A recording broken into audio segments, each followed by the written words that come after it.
Regardez, on appelle ça identité et mission de l'Église.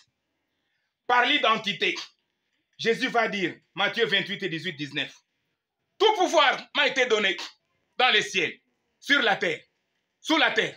Allez, faites de toutes les nations des disciples. Ici, acte 1, 8, Jésus dit, le Saint-Esprit survenant sur vous, vous recevrez une puissance et vous serez mes témoins. Ici, il dit, vous serez mes témoins. Allez. Ici, il dit, vous êtes la lettre de Christ. Allez. Ici, il dit, vous êtes l'ambassadeur de Dieu pour Christ. Allez.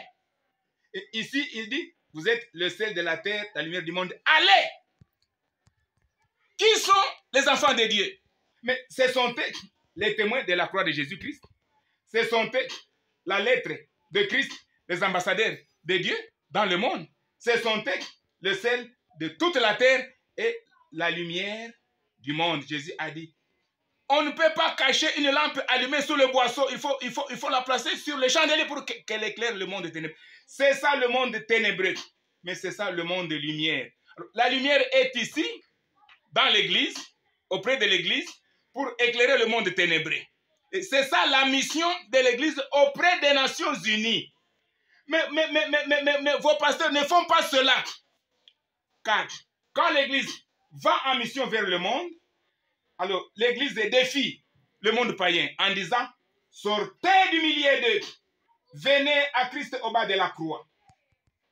Avec l'évangile puissant de Jésus-Christ, alors l'église défie les nations de sortir des systèmes des nations, le péché des nations, les pratiques ténébreuses. Sortez du milieu d'eux. Venez à Jésus, venez au bas de la croix. Parce qu'à la croix, Jésus a tout porté, comme malédiction, péché et tout ça.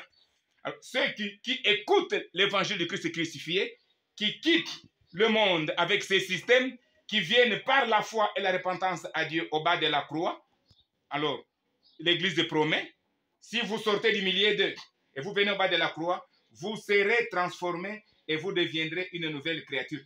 Voilà les nouvelles créatures. Ça, ce sont les anciennes créatures. Mais pour ceux qui arrivent au bas de la croix, elles ont une autre identité et deviennent une nouvelle créature. C'est ça. La mission de l'Église, elle est cyclique.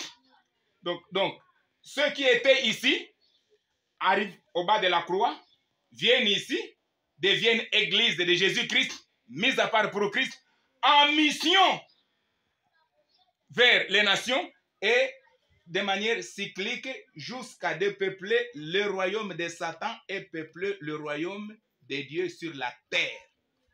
Parce que c'est l'Église qui a mission vis-à-vis des nations, mais les nations n'ont pas mission vis-à-vis de l'Église. Aujourd'hui, vos pasteurs ne sont pas en mission, ils ont démissionné. Que Dieu juge et tranche au mont Carmel l'an 2023. Moi, je prêche ça.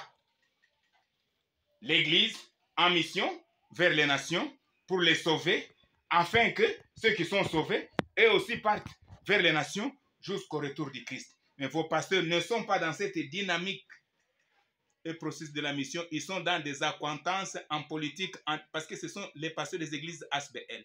Nous sommes au Mont Carmel. Que Dieu tranche, que Dieu juge, que Dieu me juge, moi, Némi Amani Bizinga au Congo, avec vos faux pasteurs, faux apôtres, faux bishops, faux prophètes.